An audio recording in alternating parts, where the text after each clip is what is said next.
Hello good morning friends, welcome back to my channel. तर कसे आहात तुम्ही सगळे? आय होप तुम्ही सगळे खूप छान आणि मस्त मजेत असणार. खरं तर आजचा व्लॉग ना खरंच खूप साधा आहे. अगदी तुमच्यासारखाच माझ्याही दिवसाची सुरुवात जी आहे ती झालेली आहे आणि धावपळीपासून दिवसाची सुरुवात होते. जसं सकाळी सकाळी उठून मुलांचं टिफिन करावं लागते आणि त्यात ना आज परत एक गडबड झालेली आहे. ती म्हणजे झालं असं होतं, कालच्या दिवशी सकाळी ना मी मोड भिजवलेलं होतं. म्हटलं चला आज मस्त टिफिनवर मोडची भाजी करून घेऊया म्हणून. पण इथे बघते तर काय ना, मोडला अजिबातच मोड आलेले नव्हते आणि मोड आले नाही की मग मला ती भाजी अजिबात करावीशीच वाटत नाही. म्हणून मी ॲज इट इज जसंच्या तसं बांधून ठेवून दिलं.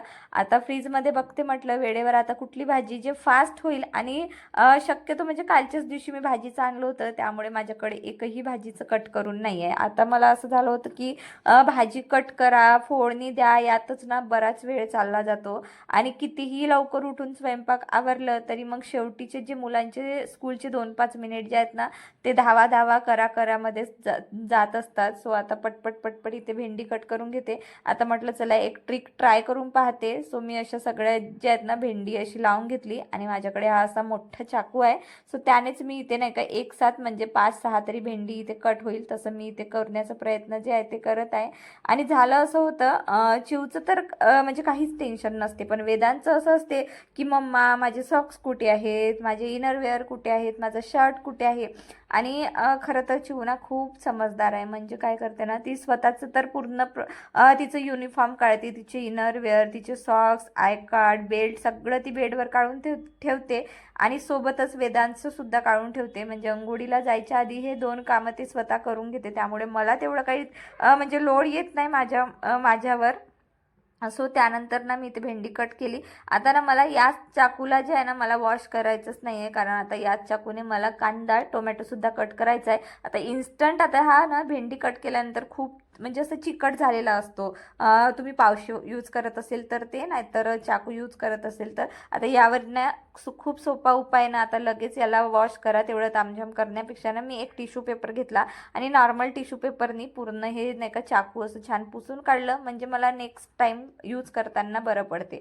त्यानंतर ना चिवची अंघोळ झाली होती. सो हे लाडू ना मी परत बनवलेले आहे. मागचे जे लाडू मी तुमच्यासोबत शेअर केले होते ज्यामध्ये मी चॉकलेट टाकून बनवले होते, ते लाडू घरात सगळ्यांना इतके जास्त आवडले ना की ते 8 दिवसात खाऊन संपले होते आणि म्हणून म्हटलं चला परत बनवूया. म्हणून मी परत चॉकलेट टाकून जे आहे ना लाडू बनवले आणि सकाळी सकाळी चिवला जे आहे ना जेवण करायच्या आधी तिला खायला देत असते. म्हटलं चला चिवची तर तयारी झाली होती आणि तिचा आय कार्ड ना अचानक तुटला आणि इथे माझी कसरत सुरू होती, कारण ऑलरेडी भाजीमुळे मला तो 2-4-5 मिनिट जे आहे ना ते उशीर झालं होतं आणि त्यात तिचा आय कार्ड तुटला म्हटल्यावर. आणि चिव ना इतकी नियमवादी आहे ना, म्हणजे तिला आय कार्ड, बेल्ट, 2 पोनी हे सगळं म्हणजे करून जायचंच असते.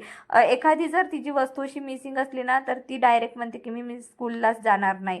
सो आता मला ना सगळं हातचं काम सोडून इथे मशीन चालू करायला आली आणि आधी तर मशीनवर ना बराच 2-4 सामान, म्हणजे काय होते ना मशीन अशी ओपन आहे तर इथे भरपूर सामान नाही का घाई गडबडीमध्ये ठेवल्या जाते, तो सगळं आवरलं आणि इथे मशीन चालू करायला घेतली. पण हे बिचारी मशीन काही चालूच होत नव्हती, कारण बहुतेक मी खूप दिवसानंतर मशीन सुरू करते आहे आणि चालूच नव्हती होत. खूप ठोक पीठ केला तरी पण इथे ना माझे खरं सांगू तर 10 मिनिट निघून गेले, कारण चिवचं रडणं सुरू होतं की मी आय कार्ड शिवाय मी जाणार नाही. आणि सुई दोऱ्यानं आय कार्डचा जो पट्टा असतो ना बेल्ट, तो खूप म्हणजे असा हेवी असतो, जाळ असतो, त्यामध्ये सुई तर जाणारच नाही आणि सुईने ते शिवून घेणं शक्यच नव्हतं. आणि शेवटी कसं बसं ठोकपीट करून ना ही मशीन चालू झाली होती. म्हटलं चला आता एकदाची मशीन चालू झाली, 2-4 जे आहे ना तिला असं शिलाई मारून दिली. म्हटलं चला यापुढे तिचा आय कार्ड अजिबात तुटणारच नाही.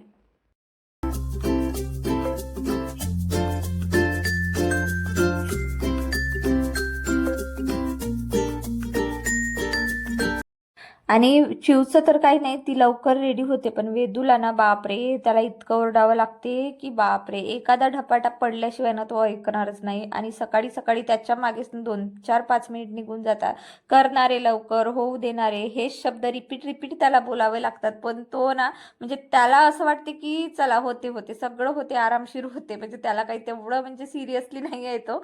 सो असं करता करता दोघांनाही जेवायचं दिलं. त्यानंतर चिवचे केस बाकी असतात शेवटचं काम म्हणजे. आणि बाकी जे बॉटल वगैरे भरण्याचं काम आहे ना चिऊचे पप्पा करत असतात. त्यातल्या त्यात दोघांनाही छान सवय आहे की ते आपलं आपलं स्वतःचं काम म्हणजे करण्याचा प्रयत्न करतात. वेदांत थोडा म्हणजे लेझी आहे, तरी पण तोही सवयी त्यालाही मी लावण्याचा प्रयत्न करत आहे. कारण मला असं वाटतं की घरातले लोक सगळ्यांनी जर आपापलं काम केलं ना तर एका बाईचं म्हणजे थोडंसं तिच्यावरचा ताण जो आहे ना तो थोडा कमी होत असतो. त्यानंतर गेले, दोघांनाही सोडून आली आणि आता मस्त मी निवांत माझा चहा पराठा करते, कारण एवढ्यामध्ये मी चहा पराठा लवर झालेली आहे. चला आता हे पसरलेलं किचन मी क्लीन करते, भेटतेच तुम्हाला थोड्याच वेळामध्ये. सो आधी किचन छान आवरून घेतलं, त्यानंतर हे वॉल हँगिंग जे मी मागवले होते ना कालच्याच दिवशी मला लावायचे होते, पण ते मी ऑलरेडी तुमच्यासोबत शेअर केलेलंच होतं. काल पूर्ण दिवस काम करूनही कमीच पडलेला होता, म्हणून ते मी आजच्या दिवशी जे आहे ते कंप्लीट करून घेते आहे. कारण त्यासाठी ना मी खूप जास्त एक्सायटेड आहे. आधी पूर्ण काउंटर टॉप जो आहे ना तो छान नीटनेटकं केलं, सगळं असं व्यवस्थित केल्यानंतर जर आपण एक्स्ट्राचे कामं केले ना तर मग आपला दिवसाचा म्हणजे दिवसभराच्या कामांचा जो म्हणजे क्रम असतो ना तो अगदी मॅनेजेबल असतो. नाहीतर मी आता एक्साइटमेंटमध्ये मी जर ते वॉल डेकोर करायला घेतली असती ना मग माझ्या गॅस ओट्यावर सगळा पसारा पडलेला असता, म्हणून मी भांडीकुंडी करून घेतली. त्यानंतर माझ्याकडे ना एक खूप छान असं मॅजिकल स्प्रे लिक्विड आहे जो मी घरच्या घरी बनवलेला आहे. तो मी पूर्ण या वॉलला जे आहे ना मारून घेतलेला आहे. अगदी गॅसच्या वर म्हणजे ही वॉल असल्यामुळे ना खूप चिकट अशी झाली होती आणि काही असे अन्नाचे छोटे छोटे कण जे आहे ना त्या म्हणजे तेल वगैरे उसळतो फोडणीचा, त्याच्यामुळे ते तिथे जाऊन चिपकतात. आणि शक्यतो म्हणजे चिमणी लावलेली नाही आहे. ॲक्च्युली हे रेंटेड घर आहे त्यामुळे चिमणी मी सज्जावर ठेवलेली आहे. माझ्याकडे आहे चिमणी, पण त्याचा यूज गेल्या 2 वर्षापासून होतच नाही आहे. सो त्याची खूप मोठी स्टोरी आहे, ते मी तुम्हाला एखाद्या व्लॉगमध्ये नक्कीच सांगेन.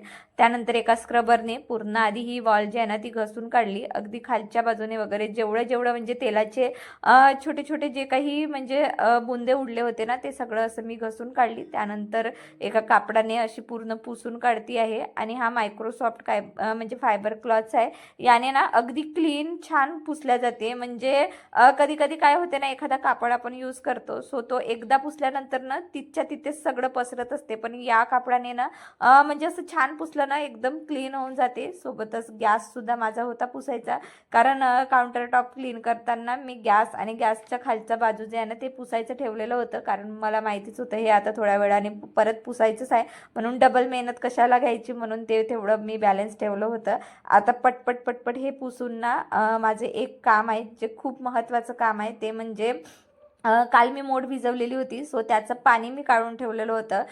शक्यतो तुम्ही गार्डनर असाल तर हे तुमच्यासाठी टिप्स आहे. सो हे पाणी ना मी फेकण्याऐवजी झाडांना देत असते. सो थोडंसं गुगलवर सर्च केलं मी कुठल्या कुठल्या झाडांना म्हणजे मोड भिजवलेलं पाणी कामात येते. तर तुळशीचं झाड आहे, त्यानंतर कढीपत्ताच्या झाडाला आपण देऊ शकतो, त्यानंतर मनी प्लांट्सला, म्हणजे मी माझ्या माहितीनुसार सांगत आहे. तुमच्या माहितीनुसार तुम्ही मला सजेस्ट करू शकता की मी पुन्हा कुठल्या कुठल्या झाडांना देऊ शकते. सो या 2-4 झाडांना मी देत आहे. सो डायरेक्ट म्हणजे कुठलंही भिजवलेलं पाणी किंवा असं डायरेक्ट न देताना ते डायल्यूट करून दिलेलं कधीही चांगलं, म्हणून मी इथे अर्धा मग ना याचं पाणी घेतलं, त्यानंतर अर्धा मग त्याच्यामध्ये साधं पाणी मी मिक्स करून झाडांना देऊन दिली. त्यानंतर मी किचनमध्ये आली. आता हे वॉल डेकोर लावण्याची वेळ जी आहे ना ती आलेली आहे. सो असं डबल टिप मिळतो त्याच्यासोबतच, आणि वुडनचे आहेत आणि खूप छान चॉपिंग बोर्डच्या शेपमध्ये आहे. खरं तर मला खूप वाजवी रेटमध्ये पडले आहेत, कारण कॉईन्स होते माझ्याकडे त्यामुळे मला 100 रुपयाला हे पडले असतील.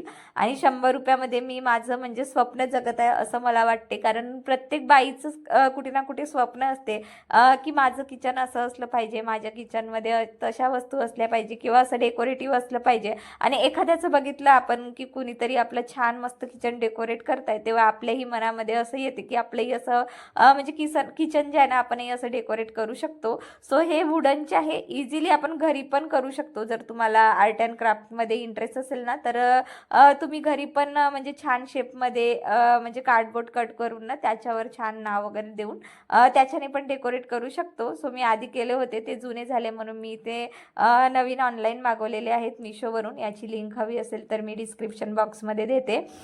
त्यानंतर मी असं लावल्यानंतर ना एकदा व्हिडिओ शूट केला. सो ते कुठेतरी मनात मला असं वाटत होतं की दोन्ही साईडच्या वॉलला ना अगदी असे स्लाइटिंग लाईन जी असते ना तसं पाडल्यासारखं मला वाटत होतं की आडव्या रेषासारखे दिसत आहेत. म्हणून मग मी ते लगेच चेंज केलं आणि असं थोडंसं मिसमॅच करून जे आहे ना ते मी असं डेकोरेट केलेलं आहे आणि तयार आहे माझं ड्रीम किचन.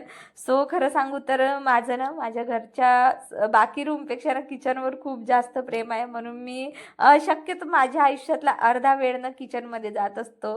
स्वयंपाक करण्यात तर जातोच, पण तो क्लीन करण्यामध्ये जास्त वेळ जात असतो. तर चला, हे आहे माझं किचन. स्वच्छ, सुंदर, नीटनेटकं सगळं एकाच दिवशी केलं असं नाही आहे. तर हळूहळू माझ्या मनासारखं करण्याचा प्रयत्न करत असते मी. वेळात वेळ काढून माझ्या आवडीनुसार असं छान सजवलेलं आहे. खूप महागडं आहे असं नाही बरं का. सगळं मनापासून निवडलेल्या वस्तू आहेत. हे फक्त माझं किचन नाही, तर हे माझं ड्रीम किचन आहे. आणि तुमच्यासाठी एक टिप्स मी नक्कीच देते. ड्रीम किचन ना हळूहळू बनतात. सगळं एकाच वेळी करण्याचं टेन्शन नका घेऊ. साध्या सुध्या वस्तूंनी सुद्धा किचन खूप सुंदर दिसतो बरं का. चला मग, तुम्ही तुमचं किचन कशा पद्धतीने डेकोर केलं आहे कमेंटमध्ये मला सांगायला विसरू नका. अशा प्रकारचे व्हिडिओ आवडत असतील तर चॅनलला लाईक, शेअर, सबस्क्राईब नक्कीच करा. पुन्हा भेटूया आपण अशाच एका नवीन व्हिडिओमध्ये. तोपर्यंत तुम्ही स्वतःची काळजी घ्या. So bye friends, have a good day.